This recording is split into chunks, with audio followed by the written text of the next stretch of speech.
Greetings and welcome to Sports Talk 101. We are brought to you by SportsZone Chicago, the #1 sports talk app in all of Chicago. Tonight's episode is Moving On Up, Minority Ownership in Professional Sports. Thank you guys for tuning in, and you'll get a chance to meet the Madam C.J. Walker of sports, a definite pioneer and trailblazer. Before we introduce her, I'd like to give you some context on what everyone thinks of in regards to ownership, in regards to people of African descent. I'd like to start off by giving you quotes on a 1980s gambler and sportscaster, bookie. His name was Jimmy the Greek Snyder. Jimmy the Greek Snyder, he had a 12-year run on NFL Today on the CBS predicting games. Obviously, gambling was not looked at as it is at this time. So what he would do is he would predict scores, and whatever the difference is, that would be like the line for that day. So let's get to his quotes. So in July of 1988, he was fired by CBS for his comments on African Americans and their treatment during chattel slavery. Let's get to what he said. His first statement, he said, and I quote, that blacks are superior athletes because generally they work harder than white athletes. He also said that the black is a better athlete to begin with because he's been bred to be that way, because of his high head thighs, big thighs that go into his back. He can jump higher and run faster because of their bigger thighs. And he's bred to be a better athlete because this goes all the way back to the Civil War, when during the slave trade, the owner, the big buck, the slave owner would breed with his big black woman so they can have big black children. He says this is where it's all started. The last comment he made is highly controversial and ties everything into what we're talking about. Jimmy the Greek Snyder also stated that blacks have everything in sports. If they take over coaching like everybody wants them to, there's not going to be anywhere left to go for white people. Now, this was stated in 1988. At this time, the WNBA was not prevalent. Black quarterbacks were not prevalent. And this was the mindset. So this is still continued on. And it has made an influx into the ownership specter.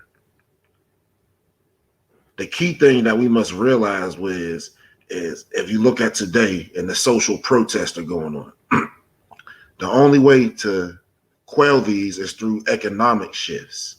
So you can have organizations put out nice slogans and catchphrases, but that doesn't help anyone economically advance. That doesn't shift the income or the proverbial pie that others had a 400-year head start on. So again, we must look through economics, and through sport, one way to do that is ownership. Now, we do have some examples of black owners. The first, I'd like to talk about Bob Johnson. He was the first majority black owner in all professional sports. He owned the Charlotte Hornets, or Bobcats. He was a former owner of BET, and he also sold the Bobcats to the gentleman sitting next to him, Michael Jordan. He was their current owner. We also have NBA icon LeBron James. He owns 2% stake in one of the most famous football clubs, that's soccer, and that's Liverpool. This is one of the most historic clubs in England. They have won 19 league titles. Last year, they won the Premier League championship, and they're known for their famous song that their supporter group sings, "You'll Never Walk Alone." Next, we have Magic Johnson. Magic Johnson owns a little bit of everything, maybe some air, all types of stuff. But in regards to sports, he owns the Los Angeles Dodgers, which is in Major League Baseball, the LA Sparks, which is a WNBA, and LAFC, which is in Major League Soccer. So he owns in 3 different spectrums of sports. I want to leave you with this quick statement before we get to our phenomenal guest. Economic instead of social protest empowers and has longer lasting effect in the community rather than token slogans, stickers, and things that don't skew economics back to your community. So again, if we look at past shows when we talked about Negro League Baseball. And these black owners that lived in the community, they hired groundsmen from the community, scorekeepers, maintenance, everyone. So it was a community involvement. Therefore, the economic standards were raised. And that's what's going to happen with our new generation of owners. Mm-hmm. Very good stuff, Lamar. And one of the things that, Jamar, we talked about when we decided to do this particular episode for Sports 101, because we say we don't just talk sports history in the past. History is always in the making. Every single day, history is happening. And so we want to like make people more cognizant of things. And one of the things that you and I bounced off, and you wanted to call this segment Moving On Up. And I'm like, you're absolutely right. You kind of mentioned some of the marquee things that have happened. But we also talked about the like of you have current athletes realizing that they can have a greater stake in sports beyond just playing their current game. So we talked about how Russell Wilson and Sierra, they own a soccer club. Is it Seattle Sound? Exactly, the Sounders. The Sounders. You've got Patrick Mahomes, who's a minority owner in the Kansas City Royals. I want to say, I think that Travis Kelce was working with a buying group looking at the Mets. Mm-hmm. So you have a lot of current athletes that are playing that realizes that their stake in controlling how a game evolves goes beyond them being an athlete. Yeah. And I think that part is so important, especially when you have African Americans who try to get together to create conglomerates so they can buy teams like the Panthers or the Mets and so on and so forth. I think the light bulb is going off that the stake in the game goes beyond just being the athlete. And I think that part is so important because, as we said, you begin to create other opportunities for athletes and so on and so forth, and coaches. The things that we think are wastelands or not, we have to have Rooney rules for, so to speak. When you control something, you then can have a different outcome than waiting for someone else to shift or have a cultural shift in how they think about coaches and athletes and ownership so together. So this is where this particular episode came from. And I went to Jamar and I said, okay, in the Chicago Crusader, who everyone knows is one of our partners for Sports Zone, I said, there's this article about Shajaunna Jordan, who has started a sports agency called Lady First Sports Agencies. And there's a focus on women, but of course, we women are very, we're maternal, so we couldn't leave the men out in the cold. So of course, we're just a very giving, obviously in the species. And so she's also working with men as well. So I said, would you like to do an episode on this? And you said, I think this is great because we've been kicking around this idea for a while. Exactly. And just to tie everything back in, if you look at the sport management discipline, which myself and Shajaunna have taught in, there's a theoretical concept called stacking. And that's where you put certain individuals in certain positions, and that's all you put them. So, for example, in football, if you see all the black guys either coaching or playing DB or receiver, that stacking also permeated into the management and ownership rings as well, where even if you did make up, you were a vice president of relations or something like that, a token that just shook hands and waved versus having any true brain power and goes to the operations of that organization. So, like I said, this guest is pivotal in that. I said she was the Madam CJ Walker for a reason. She's actually a pioneer in regards to what she's doing on so many different levels.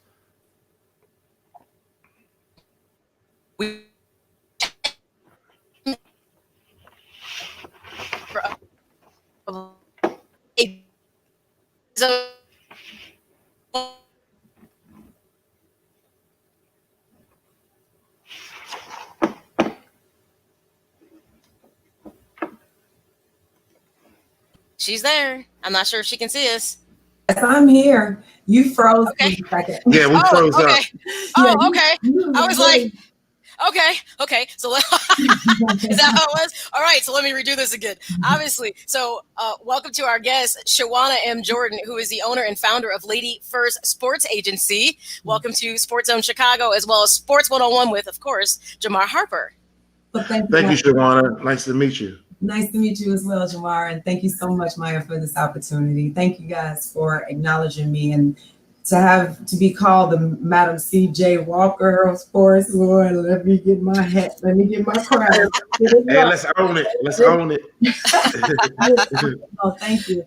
I really wanted to make sure that women have the same opportunity as men. And what I saw from my experiences, having my own family members playing professional women's sports, and the stories that they tell me of, oh my God, it's so bad. This agent didn't pay me. I don't know how I'm going to make this happen. And, but they never stopped. They never stopped pushing, regardless of all the things that they went through. So I just pretty much compiled all of the mishaps that they had and made sure that I myself wouldn't make those mistakes when I started my own agency. Tell us a bit about, because when I talked to you, you have a journey. And it, to me, is such an amazing story you have of all the things you've done. And to me, you're very selfless in your quest. You are presenting such amazing opportunities to athletes. But I also like the fact that you realize that getting individuals involved in being sports agents is equally important when we talk about having a stake in the game. Well, another stake would be representing people of color. And I think this point of what you do with agents as well is really special. But tell us a bit about, how did you get to Ladies First Sports Agency? What's the story of Shajaunna M. Jordan? Okay, well, generally, I've been a basketball player and athlete my whole life. I graduated from Simeon High School. It was my high school before it was Derrick Rose's. And Bobby was there with me. So it was his too. But I played sports throughout high school, played in college, and I wanted to make sure I stayed on that path. So I ended up completing school, getting my degrees. I have an associate's, a bachelor's, 2 master's degrees with a certificate in athletic administration. And I ended up coaching. And it was really a shock for me because I always thought I hadn't separated myself from the game yet. So I really didn't want to coach. But I knew that it was other women out there and other young girls that needed an opportunity. So I decided to go into coaching. And I coached at the high school level for about 15 years, taught at the high school level for about 7 years. From that point, I decided to go to the next level. I had graduated enough girls at the high school level and sent them off to college. So now let me move to the next level in my own career. So I started teaching at the college level. My first job was at Harper College in Palatine, and it was a great experience. And I ended up staying out there for about 4 or 5 years. And then I started coaching at Kishwaukee College, which was my first college coach job. And found out the job after staying there for 2 years, found out the job at Kennedy King was opening. So I came back home. And this was around 2016. So at that time, I knew that I wanted to start the agency, but I didn't have the clientele and I didn't know how I was going to get it. Of course, I could ask Angelina and I could ask my sister, but more so than anything, I wanted to build this off of my own drive and push because I know what I wanted for these women. So I ended up starting a professional team called the Chicago Breeze, and I created that team in 2016, and we played our first game in 2017 versus, in the GWBA, Global Women's Basketball Association. It's a league that's homegrown here in Chicago as well. And so after a couple of years there, I started getting a fluctuation of women from college that was just like, hey, we want to go overseas. We heard your team is the best team for that outlet. And I was blessed to have them come, and they were talented women and they were ambitious women and they had just graduated college. So I knew that they were ready for that next level. And I ended up getting a couple of my players. First, it started off with Angelina in 2017. We got her a job over in Switzerland. So, that was quick. Came back and we got all the women jobs. And ever since then, we had the women going. And that was the year I started the agency because I knew I had women to give an opportunity to. Now, when we talk about Ladies First agency, what else makes it remarkable is all the services that you offer. Most people don't know about sports agencies. Most of them just deal with contracts, some type of marketing negotiations, but you really do a holistic involvement with education, training. And could you just please explain that and just tell us how that sets yourself apart, not only in regards to just women's sports agencies, but agencies in general? Oh, yeah. See, that's what separates me from everyone else. I wanted to make sure that I wasn't doing what everybody else was doing because it wasn't yielding results. So when you fall in line with others, and it's like insanity, you're expecting a different result and doing the same thing. So I knew if I separated myself and set myself outside the box, it would make things easier for my women to feel more comfortable with my agency. So not only do we provide women the opportunity to play professional sports, but we also provide an agent training course, because a lot of our women that come in, they want to play, but they know they have a short time span with playing. So now they have an opportunity to work within our agency. If they're great at marketing, a lot of our women have degrees, full degrees, and they have experience in these fields: social media, marketing, front office work, anything, public relations, broadcast journalism. These are the things that these women want to pursue.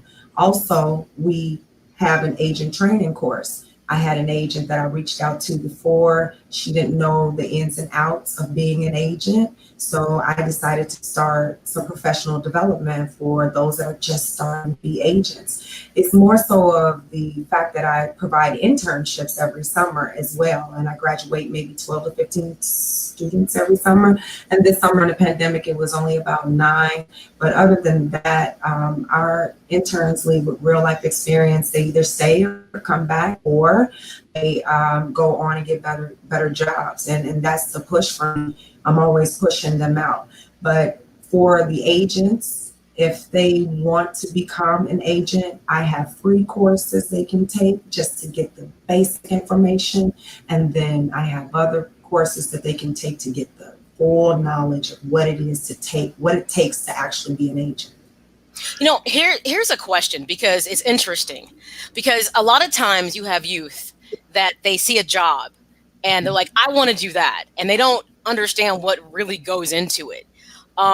The story you told me about, I think her name is Narissa, when you reached out to her. And she was pretty much like was in that track to be an agent, but didn't really understand the scope of what it meant or how hard it is to be independent. You may have the title of agent, but that doesn't mean instantly you have this built-in business. Kind of describe like the path it takes to become an agent. Well, generally, you have to be a people person and you have to love sports, because if you don't, then there's no need for you to even pursue that career. It is a self-employment position, so you have to have all of your ducks in a row. So basically, you're going to start off with contacting the federation of whatever it is you want to become. If it's a volleyball agent, baseball, basketball, you have to contact the federations directly to find out when their testing dates are, what work you need, and also the fees. The fees are most important. For baseball, I'll give an example. Just to become a minor league baseball agent, you have to pay $5,000, and it's non-refundable. And these are positions that you are going in full-fledged, just straight independent, meaning that you have to find your clients, you have to shop your clients, and you have to make sure you know how to retain your clients. You have to network to find those jobs for your clients. So within our system, we show you how to build a client list. We show you how to network with other agents and other teams, other general managers, just so you can build rapport. The agency itself, we have our contacts and we definitely share them with our agents. However, we still push them to find their own. And the more that they find, the more we find as well. So that track of knowing that this is a job that you really want and it's a position that you are up for, because you have a lot of maintaining to do. After contacting that federation, take that test and then take the professional development courses, and you'll be right on line.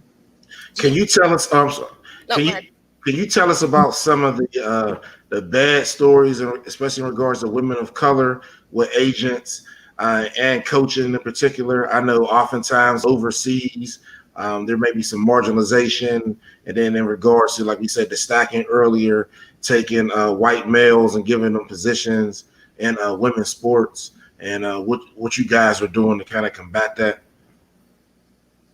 All right, go give me the first one again. I got the I'm ready for that second one, but the first one. Well, basically the synopsis of the question is some challenges that women of color have faced in regards to agents and management within basketball, and how your agency is working to change that by putting more women of color in management positions.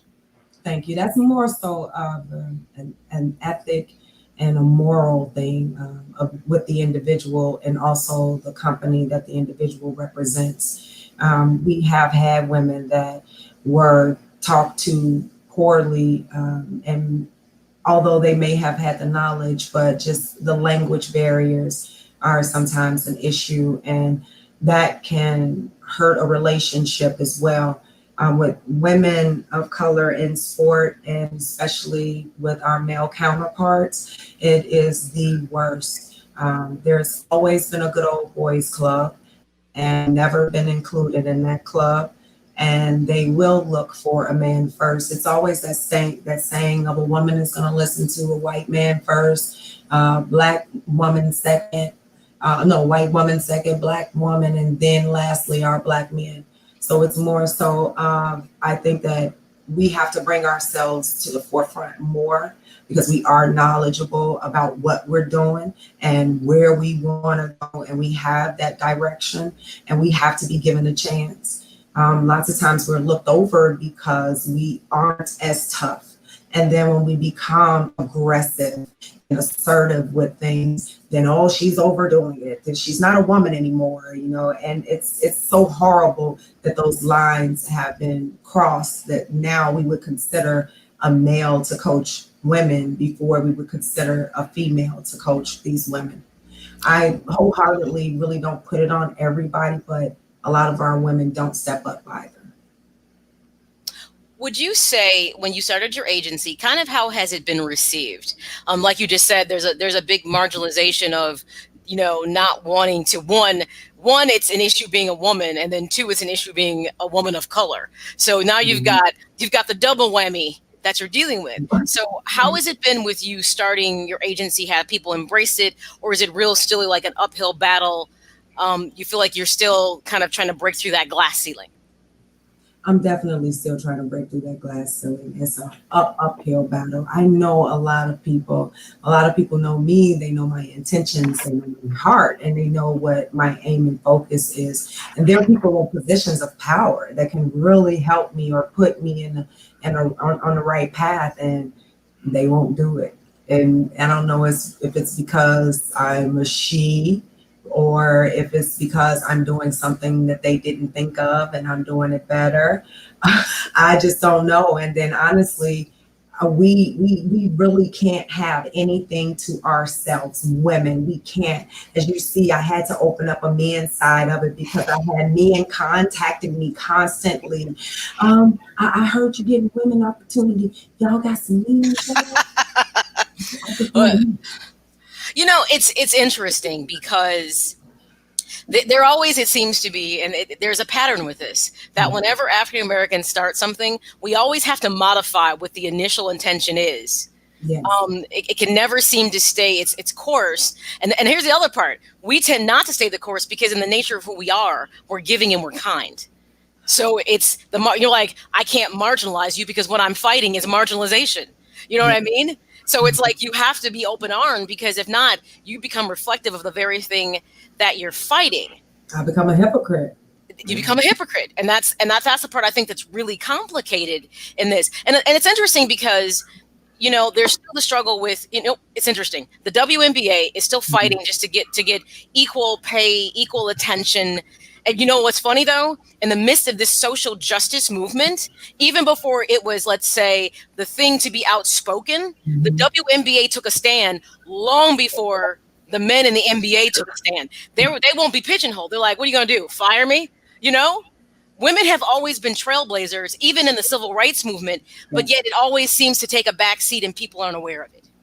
And it's so sad because we are some of the strongest, influential human beings on this earth. And regardless to the nature versus nurture thing, we are always straight on with the things that we want to accomplish. We're not here and there and over there. If it's a primary thing, that's what it is. I am the only female focused agency registered in the state of Illinois and within the Midwest. There's only one other woman that's doing it, and she's on the West Coast in California. And she has all the high level clients because she started it first. However, she has male clients as well.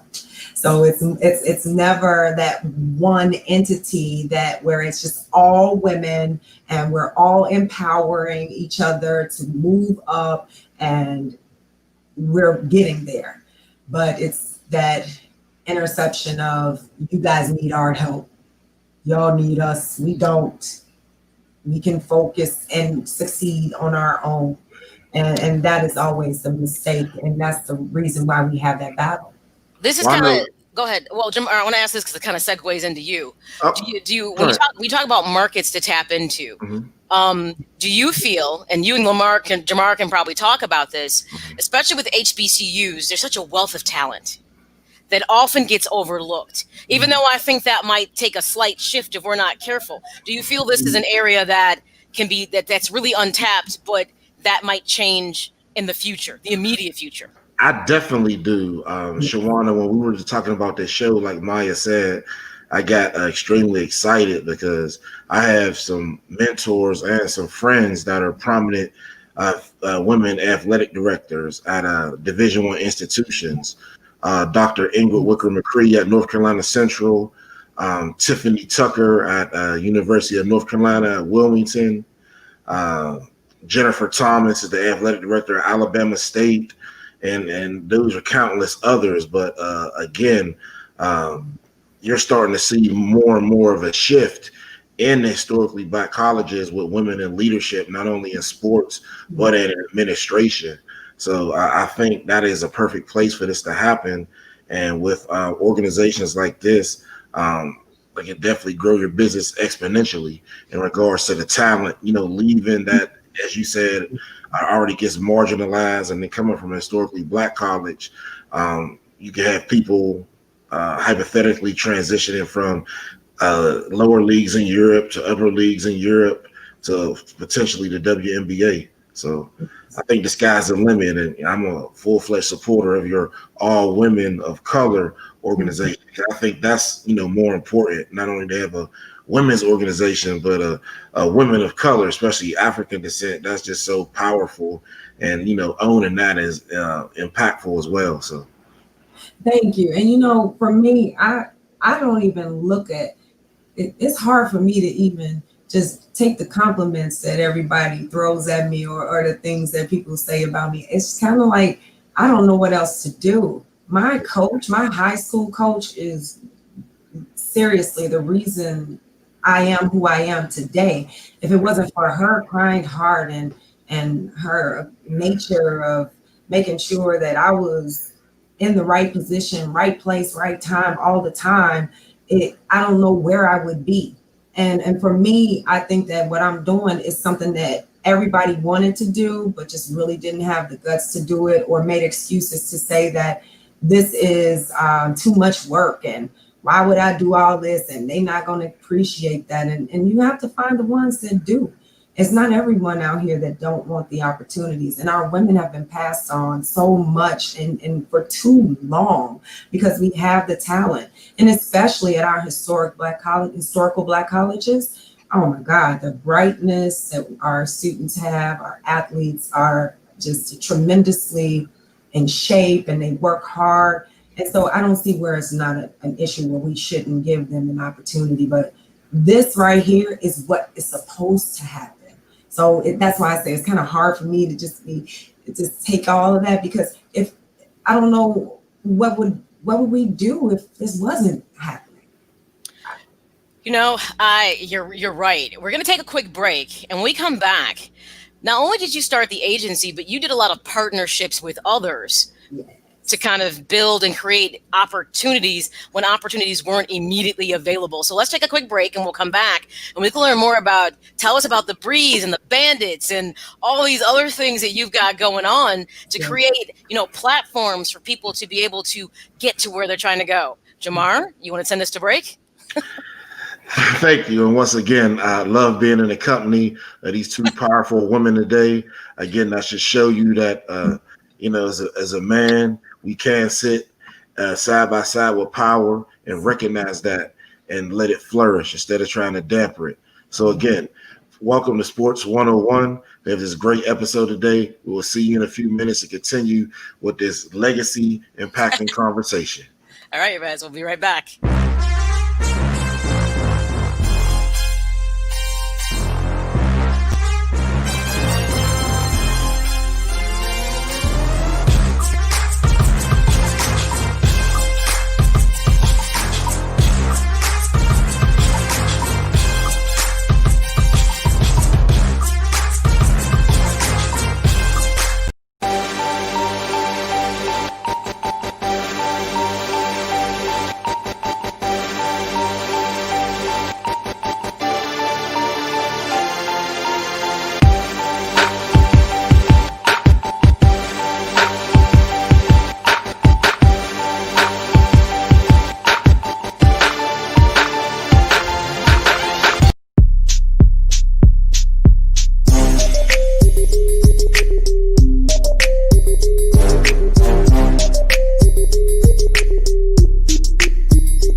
Compassion, noun. Sympathetic pity and concern for the sufferings or misfortunes of others. We're all born with it. It's in us. Don't believe me? When you hear a baby cry, something pulls at you. You want to ease that pain. You want to soothe that hurt. No one had to teach you that. It's called compassion, and it's in you. However, at some point you turned it off when it came to me. Me.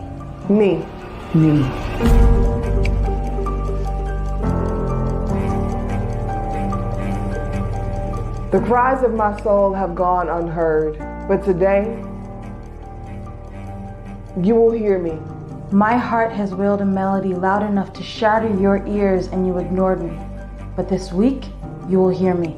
This body has beat the drums of anguish, only to be silenced. But this month, you will hear me. This year, This decade, This century, I will be heard, and you will be the one to hear me. and when I am finally heard, Show compassion. show compassion. show compassion. Remember, it's in you.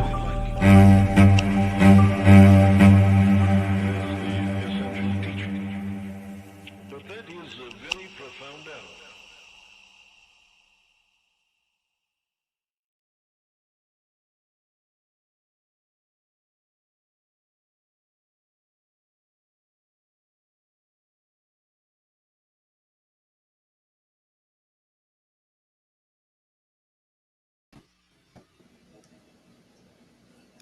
Welcome back. It's Sports 101 with Maya Kai and Shajaunna, our super owner, Jordan. There's my cake.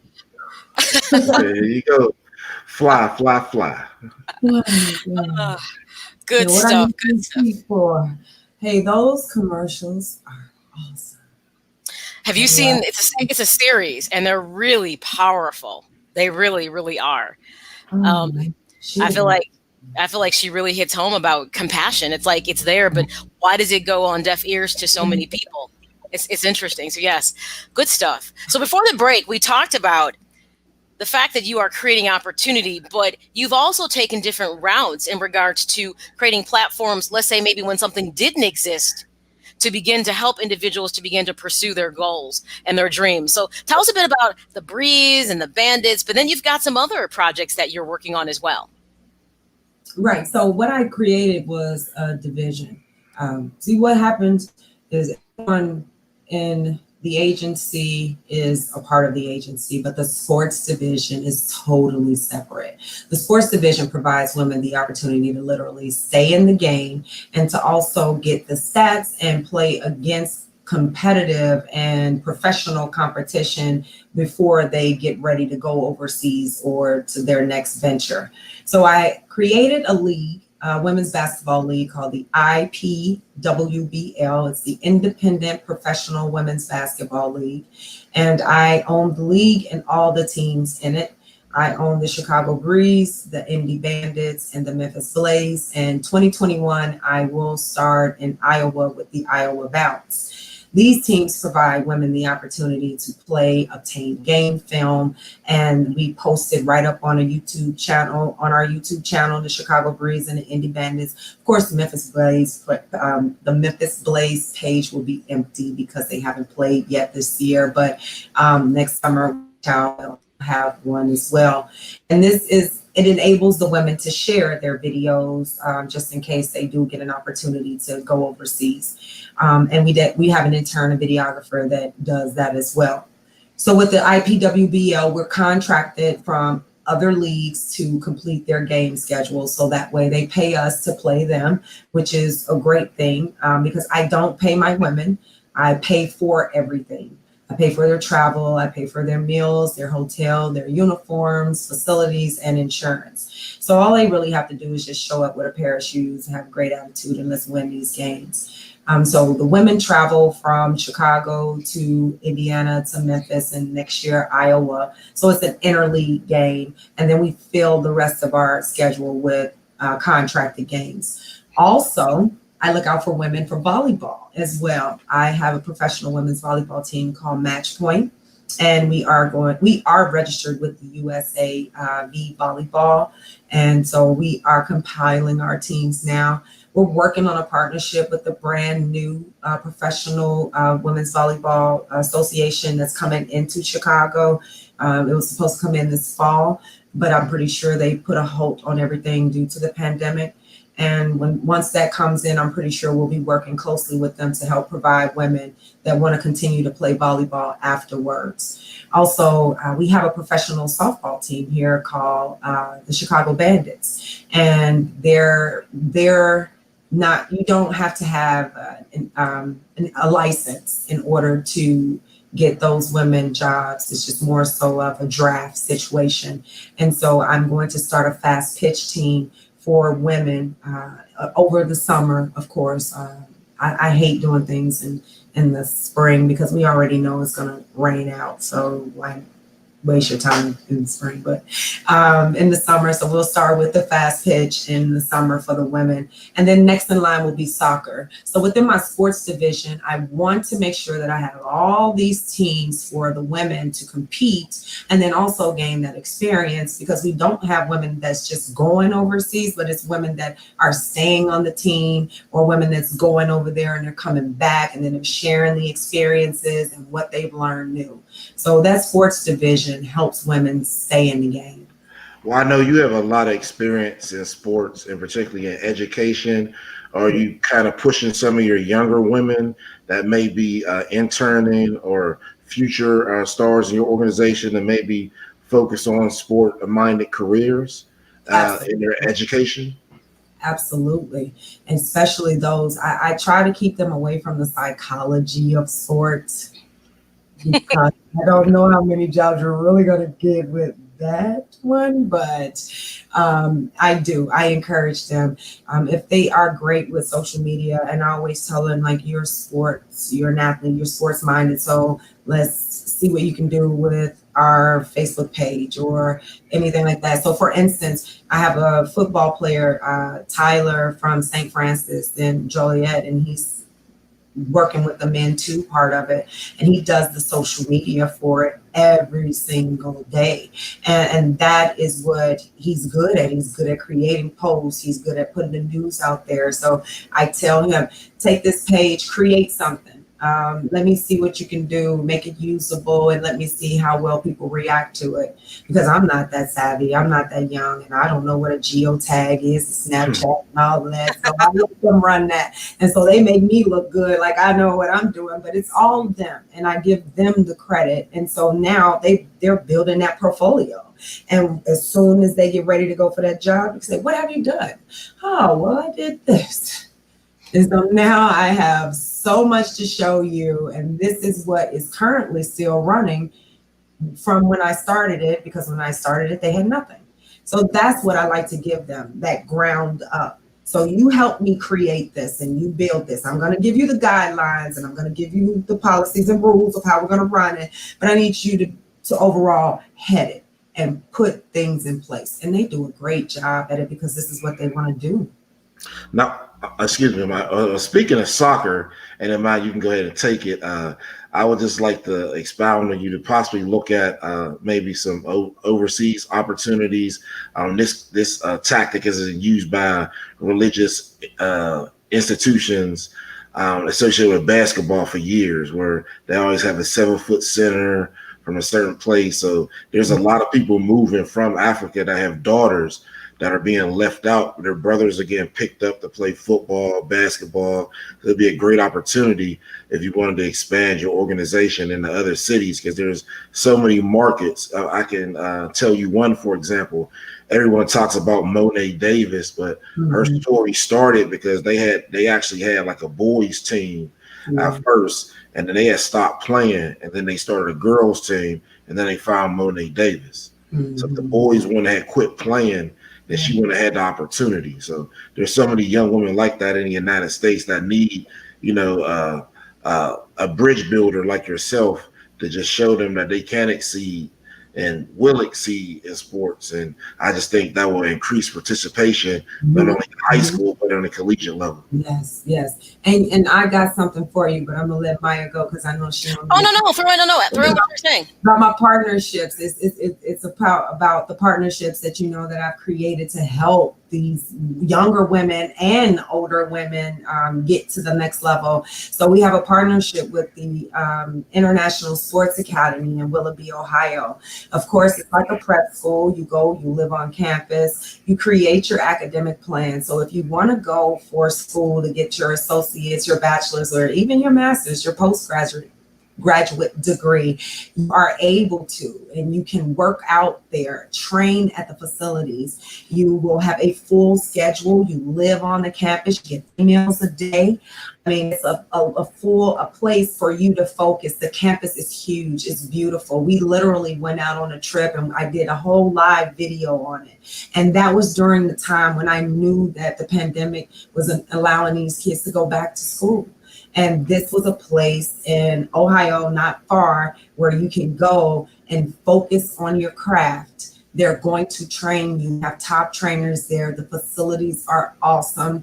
They have kids that are graduating every year, going to top-notch Division I institutions and some NAIA, but it's all about that fit. So either way, if you want to go for an academic plan and that's it, that's fine. But if you want to go for an academic plan and you want to work out and you're going to play a full season, because they're private. So they play junior college throughout the states. It's a prep school. So now you have some place to be away from your distractions, focus on your craft, educate yourself, and then get recruited to go elsewhere.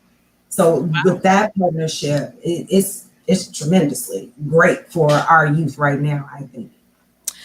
One of the things that you talked about when we spoke yesterday was, there's levels to where people are in their athletic career, so to speak. You said, you have, like you just talked about how you have some individuals that graduated, have degrees, masters, some people live at home with their parents. Some people have families. You said, you really work with a host of different types of people trying to help them to achieve what it is they're looking to do. And I think that piece alone is unique because most people, generally speaking, would write you out if you came as a package deal. So if you've got, and if you're not male. So if you're male and you're a package deal, then people tend to find more value in you. But if you're a woman and you're a package deal, than athletically most people, as we could see what the WNBA players had to do to have their needs addressed, because those are not things that traditionally sports would address, so to speak.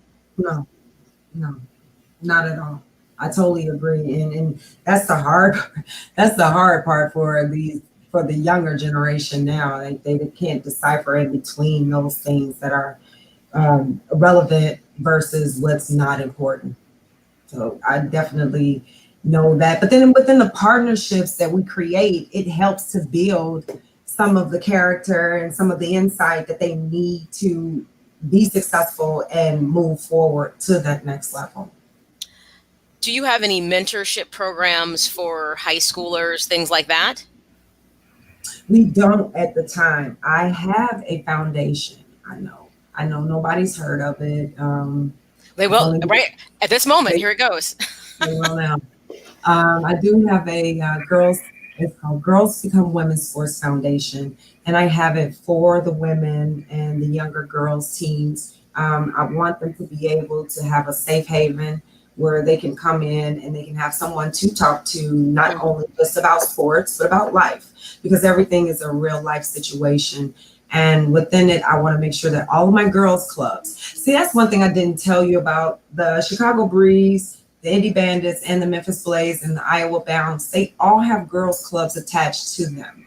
So that way our women can mentor our younger girls. So the Chicago Breeze has the Genesis Girls Basketball Club, because they were the first, and so that's the beginning.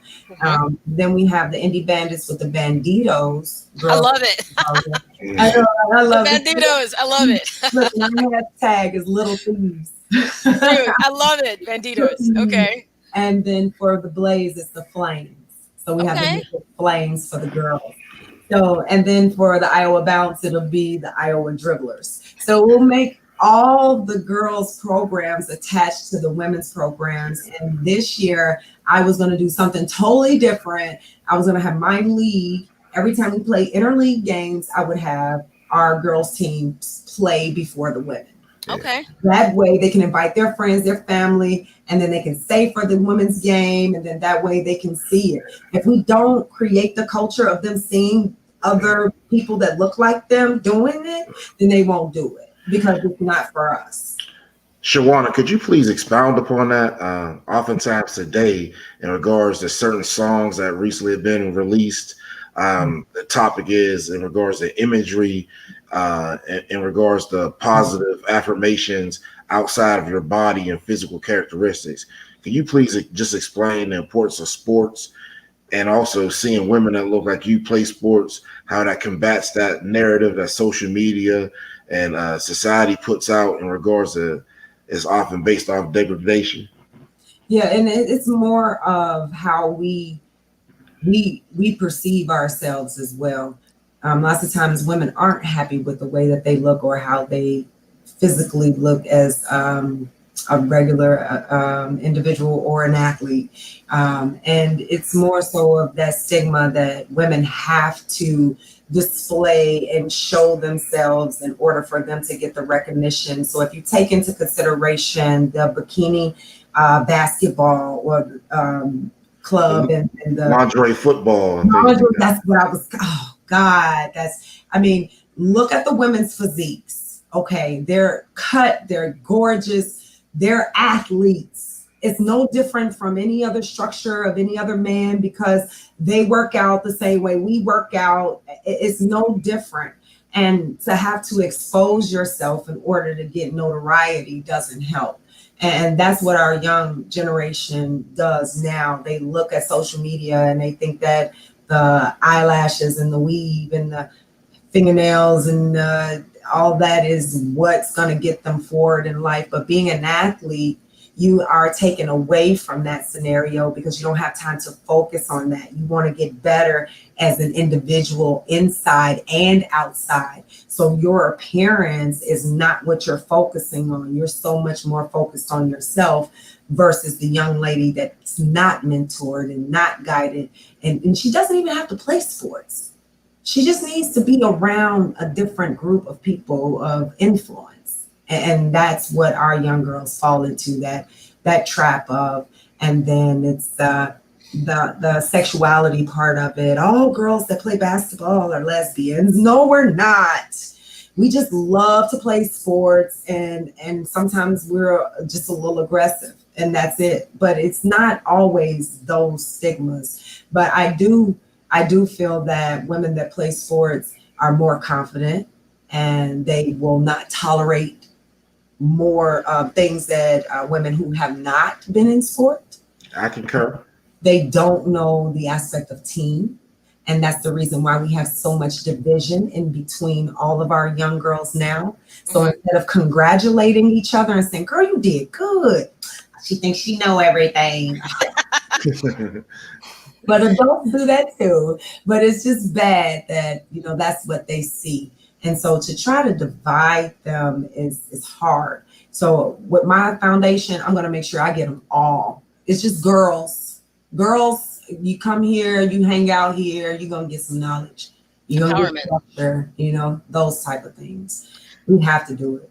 Do you think there's ever a possibility you would have a partnership with the WNBA? Because it sounds like they could use so much of what you're doing. I mean, you may not be on the radar, but it sounds like you would be such a good partnership with them as an organization. And I thank you for that, because I myself have interned with the Chicago Sky. My first year graduating from Indiana State, I got the internship with the Sky, and I was in marketing and merchandising. And I knew that because we were a first year team, that everything wasn't going to be on point, but I wanted them to see all the things that they could capitalize off of. And especially at the time with the location where we were at. But honestly, I think that we share the same goals, but I don't feel that we would be able to collaborate and work together, because I think that a lot of theirs is politically driven, and those are political factors that I cannot get past. Okay. Because for me, we got a WNBA team, Chicago Sky team, and not one time have they been through the south side of Chicago to see the women. They have apps out here, right? So why can't we have the girls at the high school? How many girls watch this game? We'll give you a free bus ride down to Wintrust, get your tickets, celebrate these women, except for all the girls up in New Trier and in Winnetka and in Aurora and all the way up there when you are right here in the city. So I am okay with what we're doing as far as the women go, and push there. However, I think that it has to be so much more that's given back to our women. I agree. I agree with you on that. It seems like it's always a secondary thought until somebody brings it up. And I would say that, the White Sox, and I'm not being biased, seem like I know they're on the South Side, but Tim Anderson has made a huge push. The Blackhawks with Jamal Mayer, because he happens to be biracial, huge push. You're like, hey, Black people, we watch hockey, So little by little, it's starting to matriculate. But I think if someone doesn't say it, you're right. You can have this total social justice attitude, but what about focusing on empowerment for women? And I think that part gets lost with the WNBA. So as we wind down the show, anything you want to share, parting thoughts, anything you want to put out there to our listeners? Well, just stay positive, everyone. It's a lot of uncertainty right now, and there's a lot of things that are going to pull you in different directions. I want you to stay focused on your dream, your aspirations, and the things that you want to do, and vote. Voting is the most important thing. We have to. And thank you guys so much for having me. Thank you for coming on. We will definitely be in touch for more stuff. No worries. You will be hearing from me again. No worries. Definitely want to support you in your efforts. You're doing so much amazing things, and anything that we can do to help at SportsZone Chicago, we're definitely on board. So, Jamar, you always have your final synopsis of this. I'm going to let you take it away. The floor is all yours now, everybody. Definitely. Thank you so much. In regards to education, our first teachers are always women. Now, these women with a certain empowerment of positivity will breed positivity into their offspring. Through Shajaunna Jordan's program and women like her, we can develop a next generation that is focused not on the exterior, but the interior and how they can succeed, partly through athletics. Thank you again for joining us tonight on Sports 101, the in-depth look on minority ownership in professional sports. You heard from Shajaunna Jordan again, a pioneer in the sports industry. We will be continuing our dialogue back and forth to build her organization, so please support her as well as SportsZone Chicago. Thank you guys so much for listening, and I hope you learned something not only to share with yourselves, but some of your friends as well. Tune in next week to Sports 101 on SportsZone Chicago, Chicago's #1 sports talk app. Thank you and have a great night.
See me.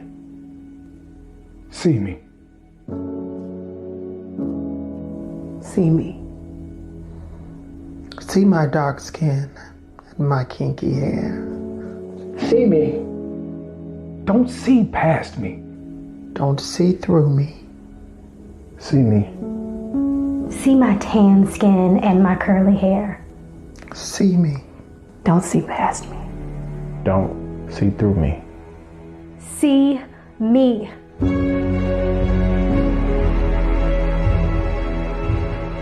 See my face, wet with tears from years of oppression. See my hands, weathered and worn from decades of pulling myself up through your society. See my feet split from centuries of walking your delicate line. See me.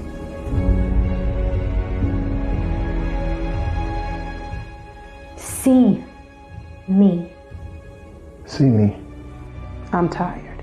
I'm tired. I'm tired.